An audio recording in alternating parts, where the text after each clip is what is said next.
everybody, and welcome to your 4 to 5. We keep this show going from wherever we are. I'm Eric Chilton, live in my house. We are practicing social distancing. Tahisha Moyes doing the same thing alongside me. Maddie Gardner as well. Don't forget, this is an interactive experience.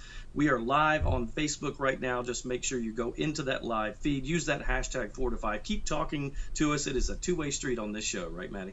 That's absolutely right. Let's start by getting everybody caught up on the news of the day with your 4 to 5 roundup. And we'll start with the coronavirus pandemic in North Carolina. As we top 12,000 cases in our state, we start to talk about the conversation of reopening for another week. But I want you to take a look at what the state capitol looked like today as the group Reopen North Carolina held another protest urging Governor Roy Cooper to reopen business. The governor says he expects the reopening process to begin sometime this weekend, but it would just be phase one, the start of a slow reopening process.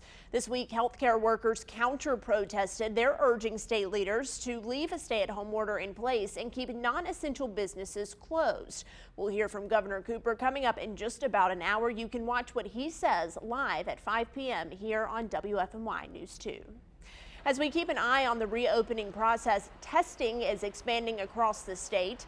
Today, Guilford County started community testing. It's for high-risk people only, and you have to make an appointment.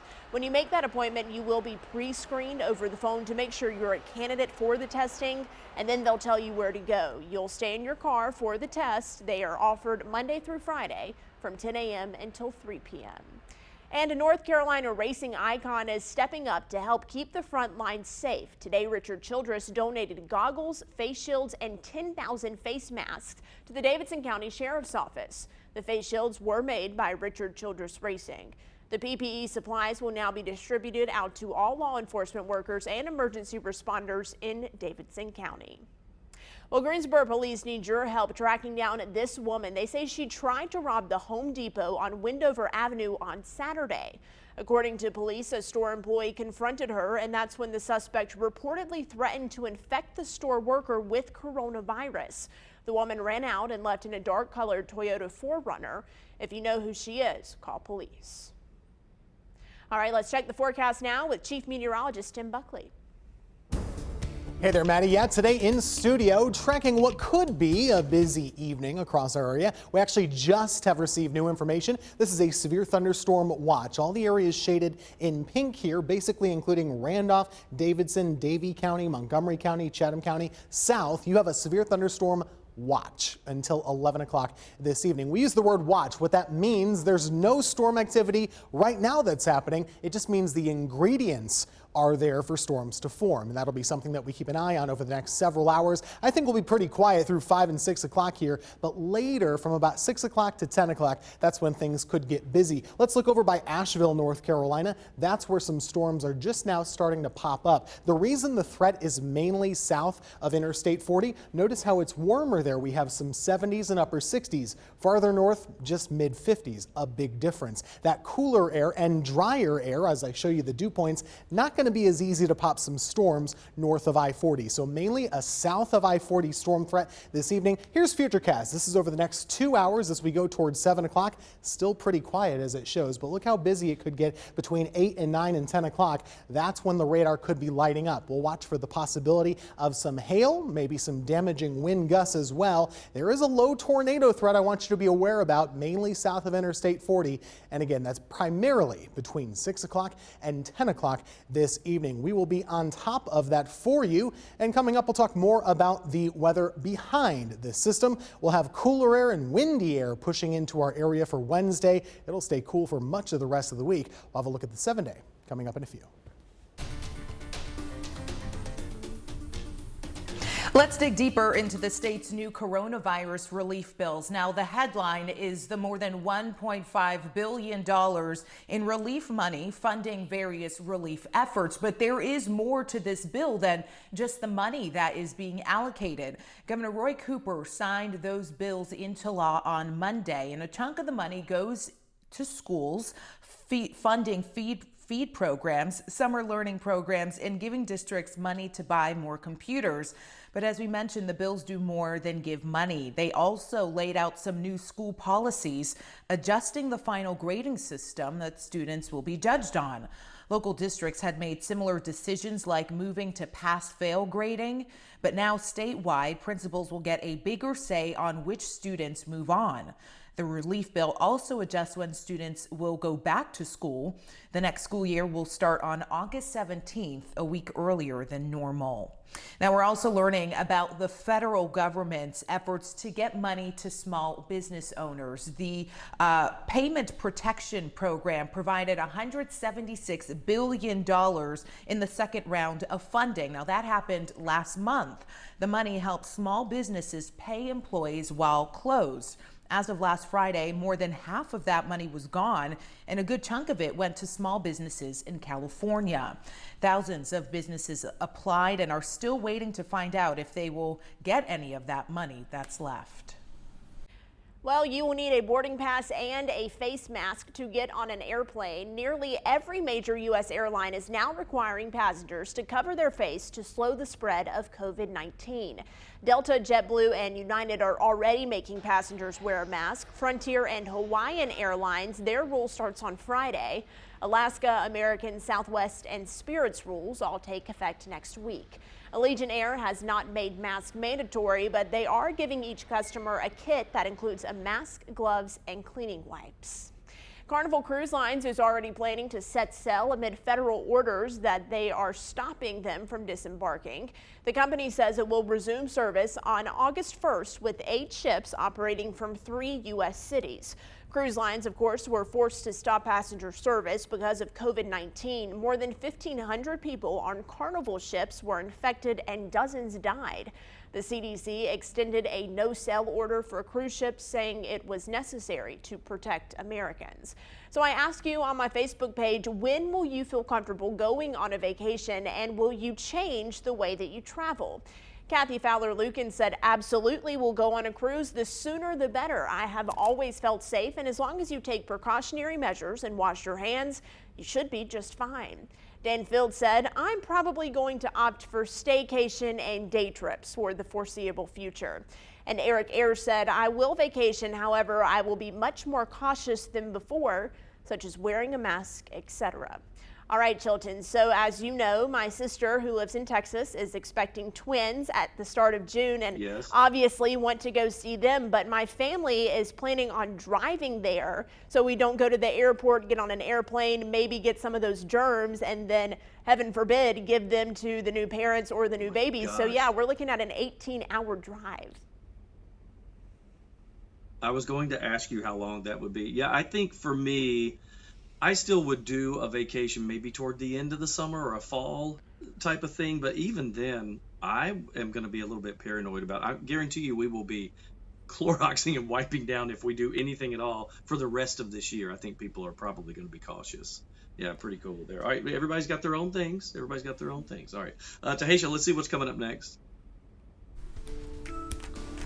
Yeah, coming up next on your 4 to 5, we are saying thank you to all of the teachers out there. The little ways that schools in our area are also showing their appreciation. Plus, we hear from you. Let us know on the WFMY News 2 Facebook page or on the 4 to 5 live stream right now. What teacher made a big impact in your life? We'll check some of those responses coming up.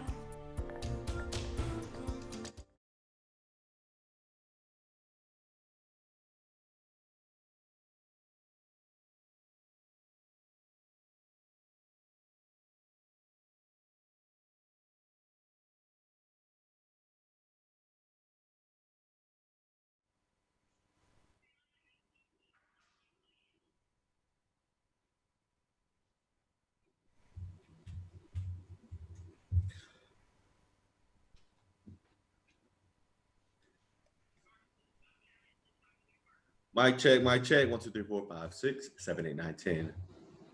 Can you hear me? Can you hear me? All right, cool. You said top of the what?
Well, it's Teacher Appreciation Week, and that means it's time to celebrate those that ready each generation for their turn at the wheel. Now, at Triad Elementary School, this was a cool idea. They created a drive-through goodie bag pickup for their teachers and staff, but it came with a little bit of an unexpected turn of events. Take a look. How are ya? Juliet, thank you so much. I miss you guys. Oh, are you videotaping it? Thank you guys so much. You were too sweet to think about us. So Jillian, what you guys did the other day was pretty cool for Teacher Appreciation Day. Let's talk about what you did and how did that idea come up? Kind of as soon as all of this started, we knew that one of our PTA priorities was to continue a staff appreciation. And we have an amazing staff appreciation team who came up with a phenomenal idea for a drive-by pickup for their staff appreciation goodies. And we were able, through one of our school sponsors, provide a meal for our staff. So what did you give out? What was in the little bag? It was a week of goodies, a water bottle with lemonade, a nacho kit for not your average teacher, a bag of M&Ms, and they also got a coffee mug with a Northern logo and a gift card. This is so nice. Thank you so much. As much as we poured out our love and appreciation to them, they just continue to all echo how much they appreciate what we as the PTA do and how much they miss our students. So I would assume the staff actually missed each other. Some of them hadn't seen each other during this whole mess. They did, and when they saw each other from their cars, they got so excited to see each other. They formed a nice social distance circle. You could just see the pure joy being together again. Well, it's a very cool thing, and thank you for sharing the story today. Best of luck. It's so cool. I mean, this is one of many events going on this week. Of course, if you have time, I think all of us should take just a few minutes and thank a teacher this week. They do incredibly valuable work for us. And all of us parents who are homeschooling have a newfound respect for that teaching. Yes, and today is Teacher Appreciation Day, and a post that we put up on our Facebook page is getting a lot of love from people all across the Triad. Before we head over to Jalen Gilkey to read some of those comments, I want to say thank you to Pastor Capola. He was my science teacher in high school, and he really gave us all a love for science. He even made physics interesting. Jalen, can you imagine that? I cannot imagine that. I've only taken physics once, and it was in college, and it was an awful experience. So that man is very accomplished. But we got some very special shout outs today for some of our Triad teachers. If we can go to our first comment, it comes from Angela. She says, my daughter, Caitlin Holbrook, who loves and misses her second graders. Then we have Sarah. She says, Sarah Hicks, kindergarten teacher at Greensboro Academy. We got a comment from Sharon. She says, thank you so much, Tammy Martin, for the love and caring of our first grade kids. And then Michelle, she says, my teachers were awesome. Collectively, they invested in me and helped me achieve dreams that I didn't even know I had. And I think that's the most important part. Teachers are so inspirational to people. They teach us that we can accomplish our dreams, and they kind of hold our hands and guide us along the way to those, to make sure we can accomplish those things. Yes, we say thank you to all of the teachers out there. Well, still ahead on your 4 to 5, learning more about the coronavirus through DNA, how the popular 23andMe service is lending its database of genetic information to medical researchers. That's after the break.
Well, there is a new study underway to learn more about how the coronavirus affects kids. Because children don't typically show symptoms, they don't interact with doctors as much. Therefore, it's not entirely clear how they react to the virus. So the new study by the National Institutes of Health will look at 2,000 different families. They hope to pinpoint what percentage of infected kids actually develop symptoms. The results of that study will have an impact on kids' summer plans and even when they go back to school in the fall. Another way researchers are trying to learn about coronavirus is through genetics, and that's where companies like 23andMe come into play. Our sister station in Washington, D.C. found out how the company is using its DNA testing results to learn more about the virus. 23andMe. You might know them best for those home genealogy kits, which tell you more about your health and where your ancestors are from. But now they're helping learn more about the coronavirus. The company launched a new study meant to highlight any genetic differences that might help explain why people who've been infected with the coronavirus have varying reactions to the disease. The goal is to use online surveys to identify people with a higher risk for serious symptoms and help find possible new treatments. The surveys ask about symptoms, underlying health conditions, and other risk factors. After collecting enough responses, 23andMe plans to conduct an analysis that scans DNA data to see if genetic variations come up more often in people with certain symptoms. What makes 23andMe different from other similar projects is its massive database of people and their DNA. With more than 10 million customers and the majority already giving consent for their data to be used for research, the company already has a head start on this sort of effort. Ultimately, it's important to note it's too soon to draw any conclusions from this study right now. However, 23andMe says it may have findings to report in the next few weeks or months.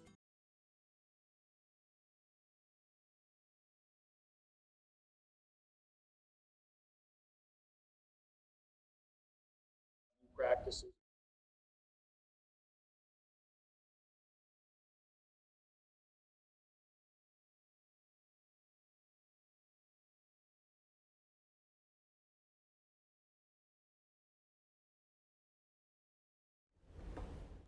What is that for?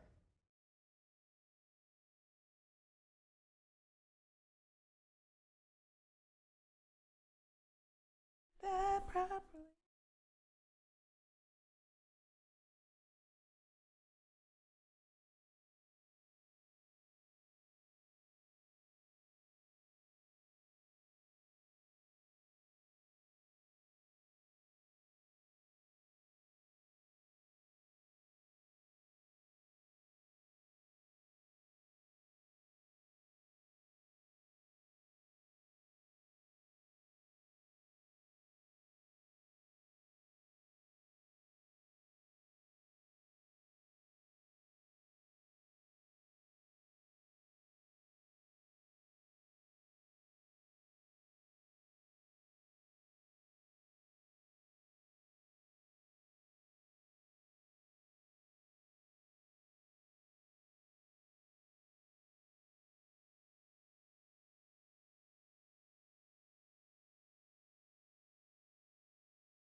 All right, tracking the weather extra closely, extra carefully today for sure, because there is a threat for some of our area to see some thunderstorms as we go into the rest of the evening. Here's what's happening right now hardly anything, at least locally across the Triad. But I do want to call your attention out here to the western mountains. This is Greenville, South Carolina. There's Asheville, North Carolina. We're just now starting to see the beginnings of a busy evening. These are the first thunderstorms that have formed, and they're moving due east, so really pushing closer to the Charlotte area. I'm going to show you now the risk of having severe weather going through the evening. Notice most of our area not included. If you're north of Interstate 40, you're not expected to have severe weather today, but that threat does increase at a 2 out of 5 level here from Lexington to Asheboro down to Troy, including in that Sanford and other places like Moxville as well. The main threat today would be for damaging winds, but also hail. There's a fairly significant risk of hailstones and any thunderstorms that form today. They could even be as large as baseball size. We'll be tracking that very closely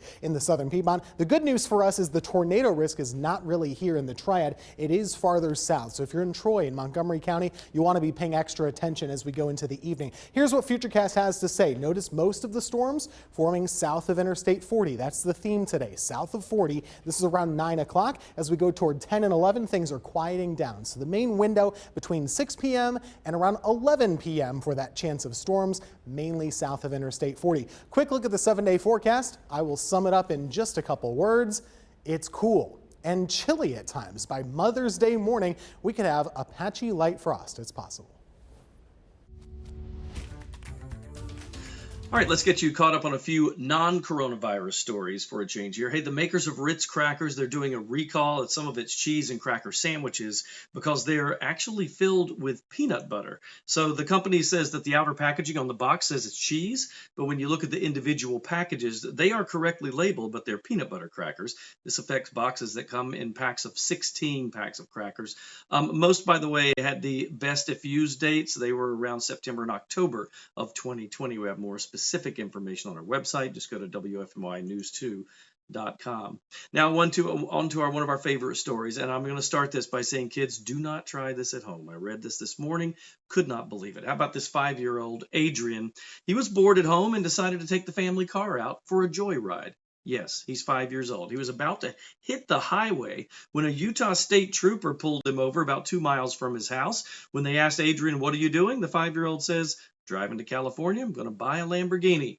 Adrian's family said it's been a learning experience for all. Adrian knows he's too young to drive, and from now on, they'll make sure that the car keys are not laying out anywhere. Probably some good advice. I don't know how a 5-year-old reached the pedals. I don't understand that, but it happened. So the trooper says that he was sitting on the very edge of the seat just to reach the pedals, Eric, but clearly he couldn't see over the steering wheel because if you watch the dash cam video, he's weaving in and out of traffic. I'm so glad nobody got hurt. Yes. And I read some of the articles said that, he said he's going to buy a Lamborghini, which by the way is a 6-figure car. Mm-hmm. And he said, and he had $3 in his pocket. He was ready. Yeah, I mean, dream big. He had his eyes on the prize. He said, you know what, I want this Lamborghini, $3. Will get it for me. Now be safe. That's right.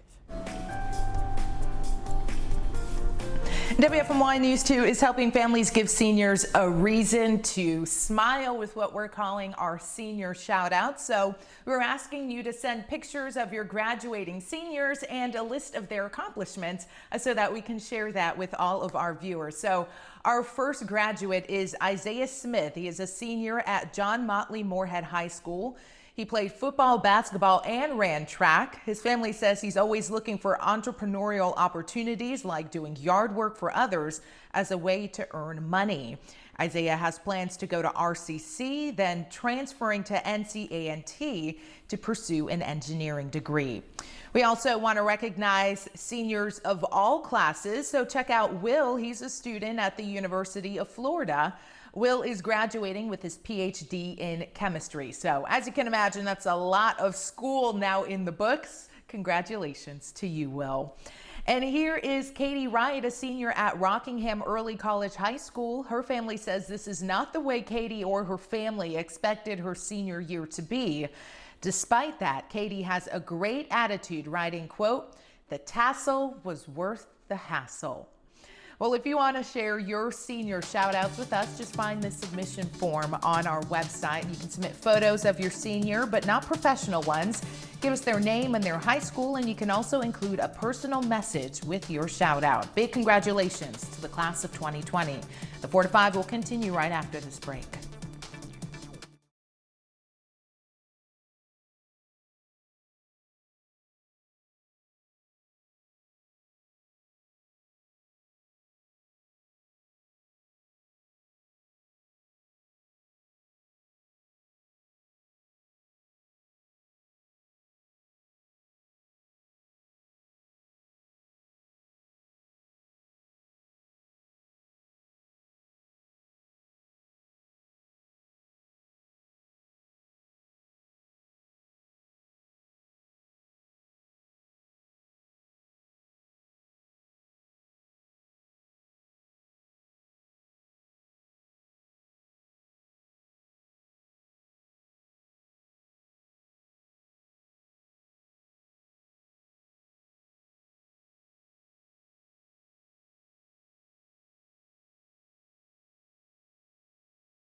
And welcome to your 4 to 5. I'm Maddie Gardner, joined by Eric Chilton and Tahisha Moise, who are both working from home this afternoon. Chief Meteorologist Tim Buckley is also here to give us an update on a forecast that could be a little bit busy later on this evening, so we'll get to that in just a moment.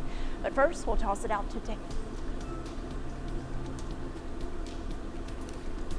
Yes, we are just about half an hour away from Governor Roy Cooper's latest update on coronavirus in our state and the state's reopening process. Now, when he spoke with reporters yesterday, he said he hoped to clear up some questions about phase 1 of reopening. The governor and state health leaders say if the data continues like it is and new cases and hospitalizations keep leveling off, we will begin phase 1 of the reopening process this weekend.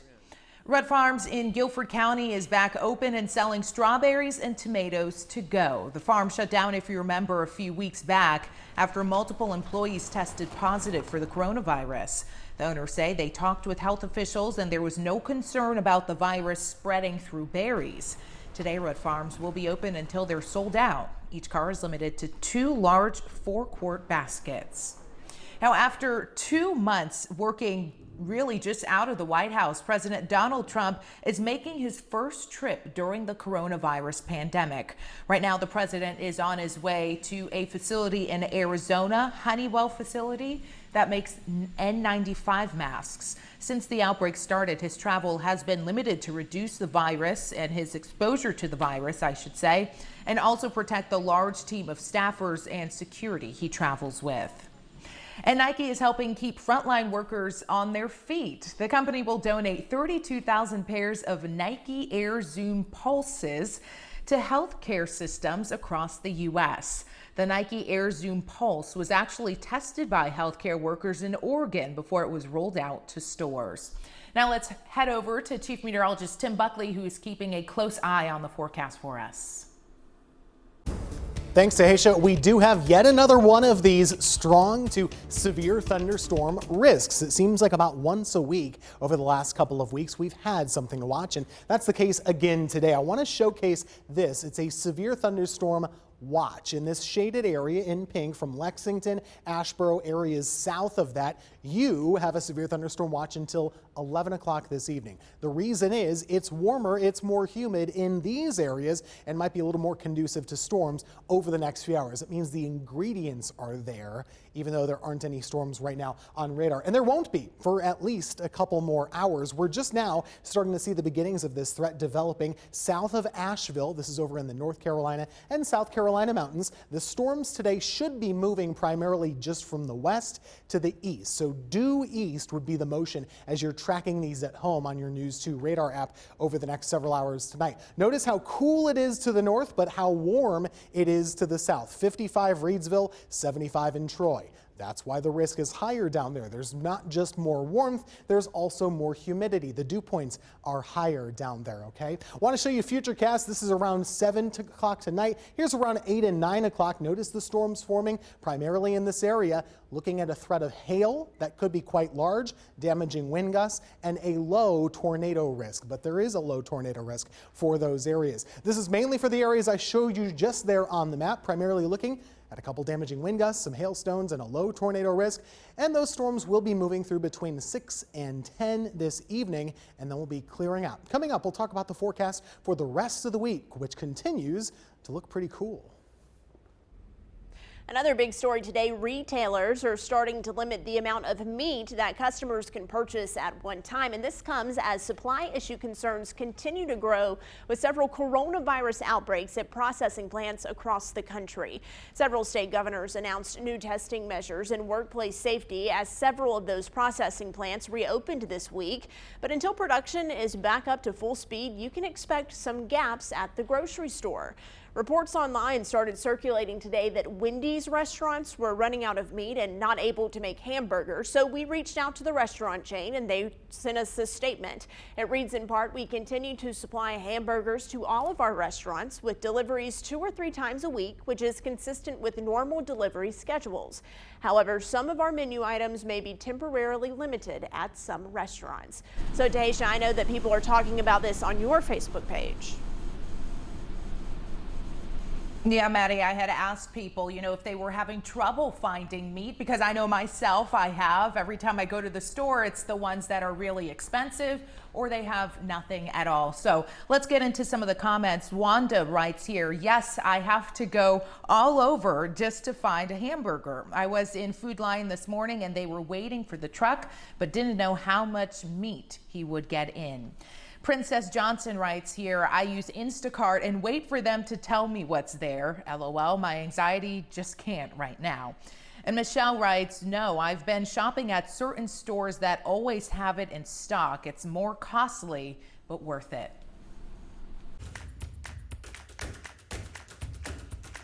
So we all know that small businesses, they have really taken it on the chin through this crisis, but you have to know that there is help out there. A couple of organizations locally that help small businesses structure their finances, they're offering a free online interactive workshop this week. Here's what the folks at SCORE and Amplify are doing to help local small businesses. So Matt, you're with SCORE. Tell me a little bit about what this event will be like when folks show up there on Thursday. Piedmont Triad SCORE and Amplify Growth is hosting a live YouTube event this Thursday at 2 p.m. And we're going to cover the topics of what to do now that you've applied for the PPP and the EIDL government assistance. And we're going to talk about what to do now going forward from a cash flow standpoint for businesses and how to model different financial strategies to survive or to grow in this environment. So Brent, from your side of things, I'm sure you have some key elements that businesses are going to have to follow to make it through and be successful. Absolutely, Eric. One of the things that we know is that businesses fail for really only one reason, and that's running out of cash.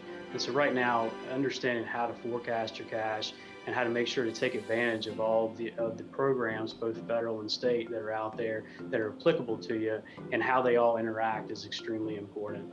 So we're going to look at how do we communicate with our vendors, our customers, our employees, and our banks to make sure that we keep everybody informed and everybody moving in the right direction. Is it possible right now to save your business financially and do the right thing before you reopen? Because sometimes reopening, I think, can be just as dangerous as going through all of this. Absolutely. I mean, we're going to be in a scenario where we're not going to go right back to business as usual. So you're going to have a lot of businesses that have to reopen at limited capacity, and making sure that you plan for that appropriately could save your business. Guys, thank you very much for your help, and hopefully we'll get a big crowd there Thursday night. Seminar, first of all, it's free. It's online. It is this Thursday, May 7th at 2 p.m. on their YouTube channel. So I've put a link to this in this story. Just go to our website and you can get that free financial help. Remember, it's interactive. If you want to type in a question, they can answer it while this is going on. And that's on WFMYnews2.com. Well, until Friday, we get to celebrate Teacher Appreciation Week, but double whammy, it is also Teacher Appreciation Day today. WFMY News 2's Jess Winter spoke to Guilford County Schools Teacher of the Year about how this day really has some extra meaning in the middle of a pandemic. Tammy White is Guilford County Schools 2019 Teacher of the Year. She is proving that those accolades were well-deserved by stepping up to give encouragement in these difficult remote learning times. She wrote an open letter to parents, students, and fellow teachers saying, "Hang in there. We're in this together. Let's give each other some grace." White says the letter resonated with many. The uplifting words were fueled by her own situation. It is not easy to virtually teach a band class. She's been a music instructor at Kaiser Middle School for 19 years. You know, instruction, there's a lot of critical listening that goes on in my job, and being able to actually see what students are doing. So that part of it is missing. But what she says she's missing the most are her students' bright faces. Oh gosh, I miss them. I miss their stories. I miss their laughter. I miss their antics. During the coronavirus crisis, educators have acted like a lighthouse for both students and families. So GCS is asking that you reciprocate that light by maybe flipping a switch on your front porch or putting a light in your window tonight from 8:20 to 8:40 to say thank you. If you plan on posting any pictures, make sure you use the hashtag #WeSeeYouGCS.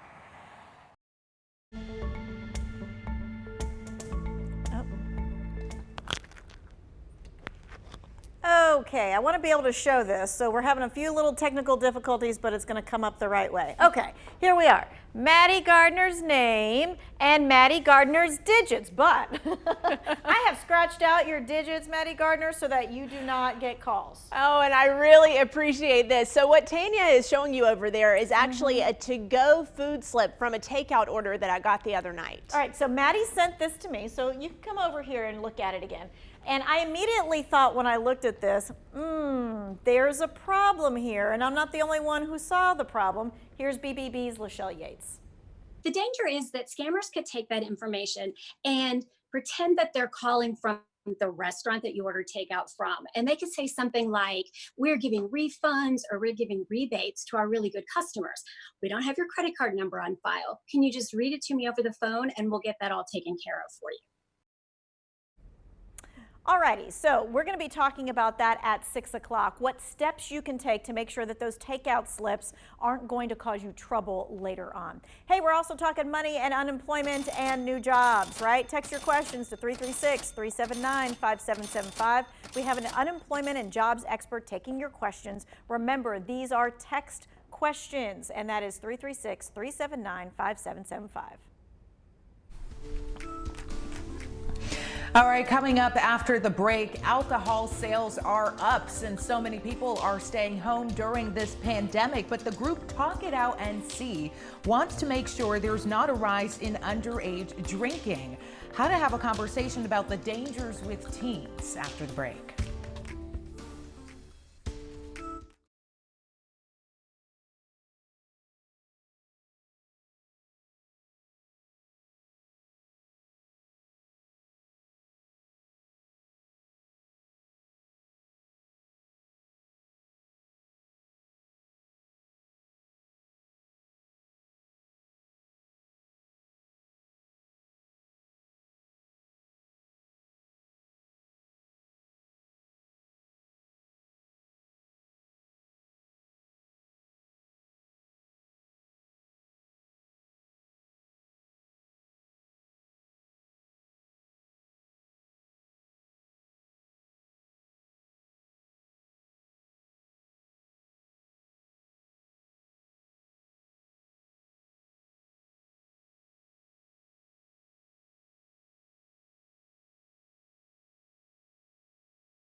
With bars and restaurants closed, many adults are turning to drinking at home. Now, across North Carolina, ABC sales went up 40% after the stay-at-home order was put into place, meaning more kids and teens have access to alcohol. Talk It Out NC is a state-sponsored program formed to help curb teen drinking. Amy Pavlik says underage drinking is a bigger problem than many parents realize, and it starts younger too. She says the stay-at-home order provides teens extra time to be tempted to get into trouble. One of the things that you can do is to keep your liquor locked up. And if you have the space, maybe in like a garage or something, keep your beer and wine in a separate location and monitor your stock levels. Some other tips to prevent underage pandemic drinking include monitoring your kids' location, making sure your kids have snacks and other drinks available so they aren't tempted to find something else, and setting an example. Explain how alcohol affects adults and kids differently, but also demonstrate healthy behaviors and avoid excessive drinking yourself. Pavlik says there's no better time than now, since we're all cooped up at home, to start that conversation. The most important thing, I think, is just letting your child know that those lines of communication are open and that you're a safe person for them to talk to ask any questions, and to feel comfortable coming to you if they're in a difficult situation or an uncomfortable situation. If you aren't sure how to start that conversation, or maybe want to approach it from a different angle, we have a number of resources from Talk It Out NC that is posted on our website, WFMYnews2.com. You know, spreading more rapidly than COVID-19 is the misinformation about it on social media. It's everywhere. That's why we're fully committed to bringing you facts, not fear. So from lemon water to hair dryers, these are two so-called COVID cures that our Verify team debunked.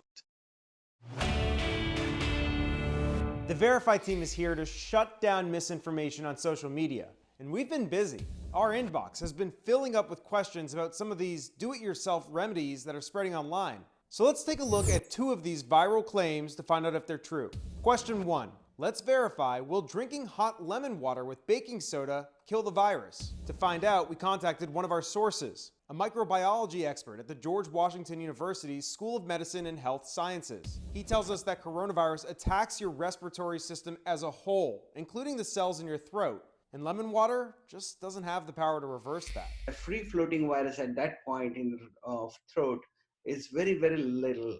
The most of the virus is inside the cells. The drink cannot penetrate in the cells and kill the virus. We also looked to the CDC and the WHO, neither of which had any evidence that this would work. So we can verify, this one is false. Okay, what about this online claim? Does blow drying your nostrils kill the virus? And this might sound a little out there, but online people are swearing that this works. Our expert says no. He says that would not be an effective way to kill the virus, and neither the CDC nor the WHO have pegged this as a possible treatment. The CDC says the best way to protect yourself is to stick to the basics. Wash your hands with soap and water, use hand sanitizer, avoid touching your face, and practice social distancing.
I'm Stacey Spivey, and here's a look at what's trending online in your social snapshot. Happy Cinco de Mayo. And guess what? The holiday even falls on Taco Tuesday, so an exciting year, but celebrations may be a little different. But we can all agree on the taste is still the same. Tacos, margaritas, chips, and salsa. Several restaurants in the Triad are offering up some great options to celebrate at home. Taco Mama has a full taco and nacho bar available for pickup. Rio Grande is also doing a full taco bar pack with margarita mix included. And if you're wanting to try a different take on Mexican food, Melt Kitchen and Bar in Greensboro is whipping up buffalo shrimp tacos with chips and salsa. And from tacos to TikTok, it's the social media app that literally everyone is talking about. A lot of teenagers and 20-somethings on it. It's a fun app with a lot of videos to watch and share.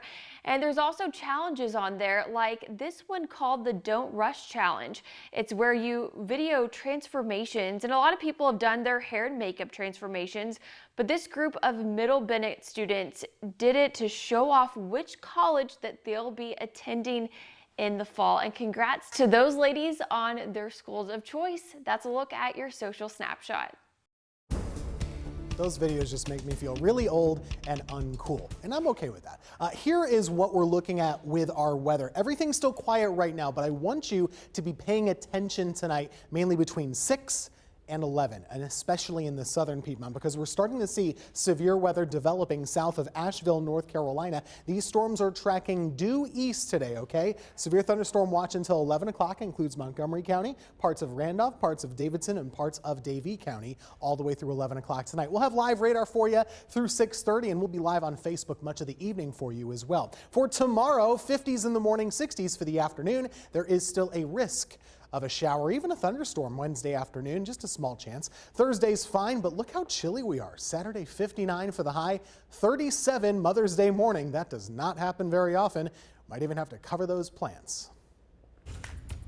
Governor Roy Cooper and the state coronavirus task force are set to make an announcement today at 5 o'clock. But earlier today, I spoke one-on-one with Dr. Mandy Cohen, the Secretary of the Department of Health and Human Services, to see what we can expect to hear from them tonight.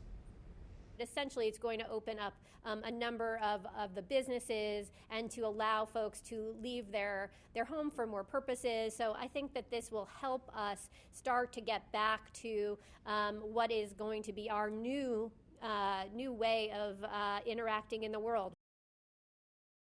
So we believe the governor and Dr. Cohen will make the call to start easing restrictions and entering into phase 1 of reopening the state. Now, tomorrow you can see my full conversation with Dr. Cohen about reopening the state, what happens if we start to see more cases once we reopen, how the Triad is doing in the fight against the virus, and more. The 4 to 5, we'll be right back.